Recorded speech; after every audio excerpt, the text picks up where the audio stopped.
ચલો ધોરણ 10 આપણે ફર્સ્ટ સાયન્સની અંદર આજે તમને સમજાવીશ કે દરેક સજીવને જીવન જીવવા માટે બે વસ્તુની મોસ્ટ ઓફની જરૂર હોય.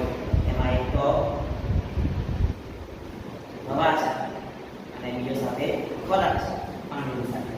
તો સૌથી પહેલા આપણે જે ખોરાક ખાઈએ છીએ એ જે ખોરાક છે એ ખોરાક ખાઈએ છીએ તો એમાંથી આપણને શું મળે છે? પોષક દ્રવ્યો. અને આ પોષક દ્રવ્યો આગળના ધોરણમાં તમે શીખીને આવ્યા છે. પ્રોટીન છે,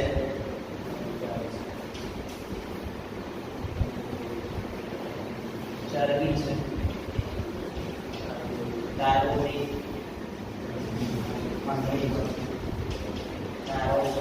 અને વિટામિન વગેરે. તો આ પોષક દ્રવ્યો છે, આ ખોરાક આપણે જે કહીએ છીએ એમાંથી આપણને પોષક દ્રવ્યો મળે છે. અને આ પોષક દ્રવ્યો જે છે એ આપણા શરીરની અંદર આપણાને શું પ્રદાન કરે છે? શક્તિ. એટલે કે આપણે વિજ્ઞાનની ભાષામાં કેવું હોય તો ઉર્જા. ધોરણ 9 માં ઉર્જા વિશે આવ્યા છે, બરાબર? કાર્ય કરવાની ક્ષમતા.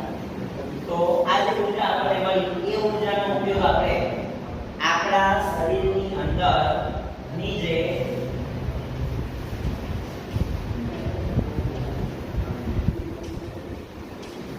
આ જે વેગદાની ક્રિયાઓ છે એના માટે આપણે આ શબ્દ યુઝ કરીએ છીએ, ઉપયોગ કરીએ છીએ.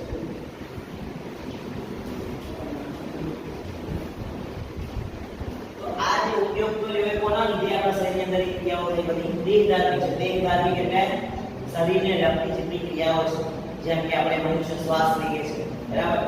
પછી શરીરની ક્રિયા કરીએ છીએ, આપણે શરીરની વૃદ્ધિ થાય છે, શરીરના વજનમાં અને પદમાં વધારો થાય. તો આ બધી વેગદાની ક્રિયાઓ કહેવાય. તો એ કોના દ્વારા થાય છે? ઉપમાન. તો આ ક્રિયાઓ કરવા માટે આપણે શબ્દનો શું કહીએ છીએ? ઉપયોગ કરીએ છીએ. અને એ જે ઉપયોગ કરીએ છીએ તો એના દ્વારા આપણા શરીરની વિવિધ જે ક્રિયાઓ છે એ રોજબરોજની ક્રિયાઓ જે છે થતી રહે છે. અને તો આ જે ક્રિયાઓ થાય છે એ મનુષ્ય શાના માટે કરે છે? તો પોતાનું જે અસ્તિત્વ છે એ શું કરવા માટે? ટકાવી રાખવા માટે.